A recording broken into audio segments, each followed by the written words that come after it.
Hey, it's your guy Tyrrell back with the InnerViews. In today's video, we're going to go back to Euro 2004 and analyze how Otto Rehhagel's tactics helped Greece dominate that tournament. When we break it all down, what we have to look at first is Greece's overall shape. They did align themselves in a 4-3-3, but they were predominantly a 4-5-1 throughout that tournament. What's remarkable about Greece's achievement is the fact that they were able to knock off the holders, the best team in the tournament, and then the hosts on 2 occasions. But the misconception with this Greece side is that they look to park the bus, but frankly, their strict man-marking system nullified opponents and allowed them to play their best football given the personnel that they did have, and they were able to execute through set pieces and through play down that right channel. When we break it all down, first we're going to look at their game against France in the quarterfinal. France were the reigning champions playing in a 4-4-2, and the manner in which Greece looked to cope with that was that they often looked like they were playing in a 3-man backline. What should be noted here is the fact that because they were playing a strict man-marking system, they were as lopsided as France's overall shape. And what we ended up seeing here was the fact that we had Kapsis looking to stick to Trezeguet, and we had Seitaridis tracking the movement of Thierry Henry. Henry was central, and there were times where he did shift out to that left channel. Regardless, wherever Henry went, Seitaridis was able to track that movement. That leaves Dellas here as that spare man, and whenever Trezeguet or Henry would beat their marker, we would have Dellas come across to provide that cover to ensure that Greece weren't overrun. Out in the wider areas was Robert Pires and Zidane, and what we often saw initially was we had Fyssas stepping into the path of Zidane, and if Zidane did look to shift centrally, Fyssas would drop off a bit deeper to help to keep the backline compact, and Tyrrell would pick him up. On the opposite flank, Zagorakis would shift across to deal with Pires, and when those two players swapped, the same roles would occur. You'd have Fyssas sticking to the path of Robert Pires, and Zagorakis would stick to Zidane, and if Zidane shifted across, then that's when you'd have Charisteas step in. In midfield, France had Decor and Makelele. They often looked to pick up the ball deeper, so Basinas and Charisteas was able to sit a bit deeper, and if they had to step forward, then we would see Charisteas step into the path of Decor. But regardless, if those two players were picking up the ball in deeper positions, and you had players drifting in centrally, Basinas and Charisteas would be able to provide cover in those central areas. That ultimately left Charisteas and Karagounis tracking the runs of the fullbacks pushing forward. Frankly, that was how Greece looked to stop France from playing their football. They were able to man-mark strictly across the pitch. They didn't give those players any time, and then they had Dellas being able to sweep up danger in and around their box. France also lacked creativity in that final third, and with Henry and Trezeguet out of the game and Zidane being marked diligently, they really struggled to create chances, and they only were able to get into good positions when they combined swiftly with quick combination play. Meanwhile, when we look at Greece's overall attacking approach, the one issue that they had was they lacked the talented personnel to finish off positive moves, but they all had defined roles. Karagounis was drifting centrally, and he did have the knack of beating defenders and winning fouls. Out on the right-hand side, Charisteas was often drifting centrally across the opposing left back and looking to offer a threat ahead of the center backs. What we often saw from Greece was that they were looking to play balls into Charisteas to win them and hold up play, or using him to flick on balls in towards Giorgos or into the path of Vryzas. So you have 3 attacking players there, and then in the midfield zone, you had Zagorakis being the more adventurous midfielder, drifting into space that Charisteas left vacant, and then there were times where you had the Greek fullbacks pushing forward. So essentially, Greece was attacking with 5 or 6 players, but when Greece didn't have the ball, they were man-marking across the pitch to ensure that they nullified their opponent's strengths. In this France game, we did see signs of how they wanted to attack, and initially it was the runs of Giorgos making darts across the center backs into that left channel, and we saw Charisteas moving into that central role, trying to flick the ball into his path. But in that second half, Greece's threat, specifically down that right channel, made France pay. Initially, France were warned when Tyrrell played a long diagonal ball over Tsiartas for Zagorakis breaking down that right channel, and Zagorakis' cross was overhit. But following a tactical change that ended up seeing Lakis come into the game for Nikolaidis, which ended up pushing Charisteas central, we ended up seeing Greece go ahead. It saw Basinas getting the better of Makaleli and spinning away from him, and playing a reverse ball over Tsiartas into the path of Zagorakis. Zagorakis was able to break forward down that right channel, and Lizarazu did leave Lakis to apply pressure, but Zagorakis was able to poke the ball across the French left back, and that pulled out Silvestre, and that's where we ended up seeing great movement from Greece. Charisteas was able to peel off Thuram, and we saw a forward run from Katsouranis pulling out Thuram, which ended up leaving Charisteas free to not a header goal side of Dellas beyond Barthez. Meanwhile, when we look to Greece against the Czech Republic, we saw the Czech Republic playing in more of a midfield diamond, and Greece was able to cope with that threat by shifting their midfield duties. They ended up having Zagorakis stepping out into the path of Pavorovsky.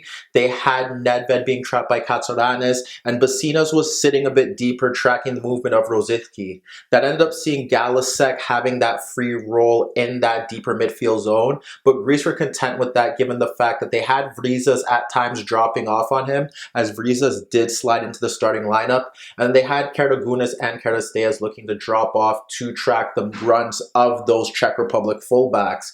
Up front, Kohler and Milan Bardos presented a threat, but once again, we ended up seeing Greece man mark across that central area. They had Kapsis stepping into the path of Kohler, and we ended up seeing Seitaridis stepping into the path of Milan Bardos. Kohler did present a legitimate threat early, and we ended up seeing him force a few issues in and around that Greece box. Nedved was the key player for the Czech Republic here, but he only influenced the game in brief spells. Meanwhile, when we look at Greece from an attacking perspective, they had Vryzas dropping off deeper to link play successfully, and often looking to drift out into the channels to drag out markers, specifically both, when he shifted out into that left channel. Charisteas was once again drifting centrally and looking to win punts from Giannakopoulos ahead of Ufolusi, and with him making that movement, Katsouranis was drifting into that right channel zone to get on the ball ahead of Nedved while he was on the pitch. Meanwhile, Fyssas was playing a key role drifting forward from the left, and with Karagounis making central darts across the pitch, he was able to win several fouls off Galasek and both, and essentially we ended up seeing Fyssas create the best opportunity for Greece in that opening half. Meanwhile, in the second half, with Seitaridis doing a very good job on Milan Bardos, we ended up seeing the Czech Republic solely play through Kohler, and then we saw Greece turn to their bench, where we saw Giannakopoulos come on for Basinas, and we ended up seeing him shift out to that left-hand zone to offer a direct threat with his dribbling, and Karagounis moving into midfield while Vryzas moved out to a wider area, with Greece looking to maximize Charisteas' aerial threat from a central position. And once again, it was Kohler involved in the best move of the second half, where we ended up seeing Galasek play the ball across Karagounis into the path of Rosicky, and he was able to turn away from Zagorakis and break at that Greece backline, and that pulled out Dellas, and we ended up seeing Rosicky and Kohler combine with a quick 1-2, and then we saw Kohler peel off Kapsis and have Rosicky play the ball across Kapsis into the path of Kohler free in the box, but he scuffed his effort inches wide of the net. Eventually, we saw Tsiartas replace Vryzas towards the start of extra time, and that's where Greece were able to impose their dominance. Initially, Giannakopoulos punted the ball into the path of Charisteas, pulling out Ufolusi, and with both losing his positioning, Charisteas was able to flick the ball into the path of Giannakopoulos, running off Jan Kolovsky, but he couldn't beat Petr Cech coming off his line with this knotted header. And Dellas came close to putting Greece ahead from a Tsiartas free kick, where he got across Ufolusi, but Czech once again made another key save. When we look to the build-up to Greece's winner, once again, we see the Greek side exploiting that space in that right channel. What we see is Seitaridis getting ahead of Grigera to clip the ball over Euphilousi for Charisteas darting between the center backs, and Euphilousi was forced to clear it for a corner. And from that corner, we ended up seeing Tsiartas deliver the ball to that front post, going over Katsouranis, Smitser, and Euphilousi to find Dellas ahead of both to flick his header into the net. And then when we look to the final, we ended up seeing Portugal present a different threat.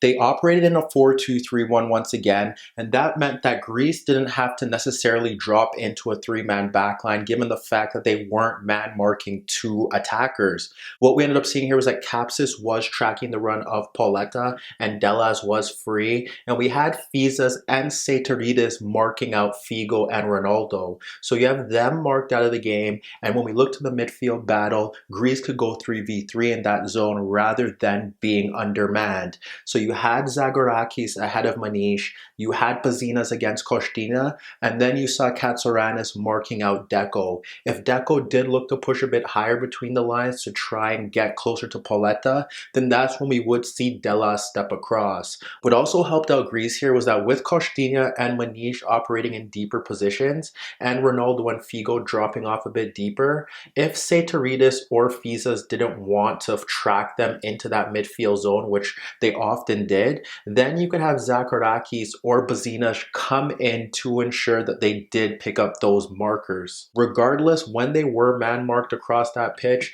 you can also have them in for additional 2v1 cover, along with the fact that Deco and Figo were dropping off into deeper positions, and that's how they were able to use those spare men to pick up those markers. Meanwhile, Greece's overall attacking threat remained consistent. You had Vryzas, who was doing a good job shifting out into that left channel to deliver crosses. We ended up seeing Charisteas running across Nuno Valente and trying to make runs across George Andrade to ensure that Vryzas could be in 1v1 situations. And that equally did encourage Seitaridis to push forward down the right-hand side. And you also had Zagorakis looking to push forward as well. Seitaridis was the key man for Greece in that opening half from that right back position. Initially, we ended up seeing Kapsis split Pauletta and Figo to find Zagorakis, and he was able to slide the ball out into the path of Seitaridis, making a run off Figo.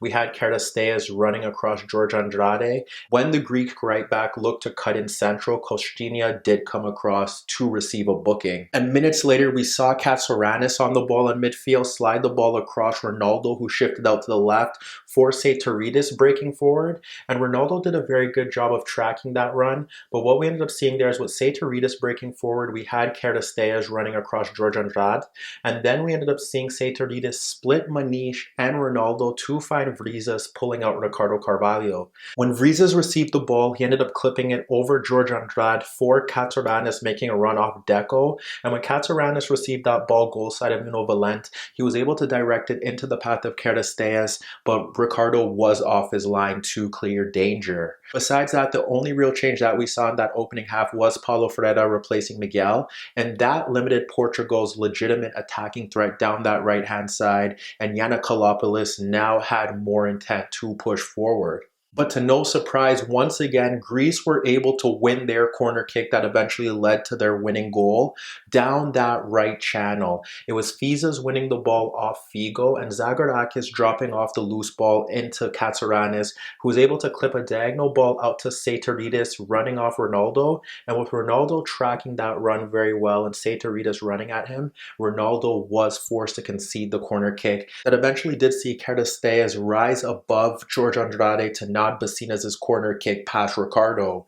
Oddly enough, Scolari's attempt to rescue the game didn't see him swap his formation. Frankly, you would think that he would try to bring on Nuno Gomes to team up with Pauletta to offer more goal-scoring threat in and around that box, but he ended up bringing on Rui Costa for Costinha, and we ended up seeing Deco drop off a bit deeper, and then we ended up seeing Nuno Gomes come on for Pauletta. So they stayed in a 4-2-3-1, but Rui Costa created two quality chances that frankly frankly, Portugal should have converted. But as you could see, Rehhagel's tactical approach was successful at Euro 2004. He played to his side's strengths and equally nullified the opponent's ability to dominate games and create an ample amount of chances. If Greece did look to play open attacking football, they possibly would have been carved open by better sides. But here, their man-marking approach nullified some of the best sides in the tournament, and it ensured that Greece were able to pull off the biggest shock in international football by sticking to their tactical flexibility, sticking to their tactical discipline, and being able to break in numbers in open play and maximize their set piece efficiency when the opportunity presented itself. When you look at their resume, they were able to beat the defending champions, the best side in the tournament, and the host on 2 occasions. And frankly, that is an achievement that we should appreciate more often. Hi everybody, thanks for watching, and subscribe here for your latest tactical analysis and daily commentary on the InnerViews show. And if that wasn't enough, don't forget you could find more organic, unfiltered soccer/football analysis on the InnerViews podcast, the best soccer/football podcast in the world, available on iTunes, Spotify, iHeartRadio, Spreaker, and any Android apps on your Android devices.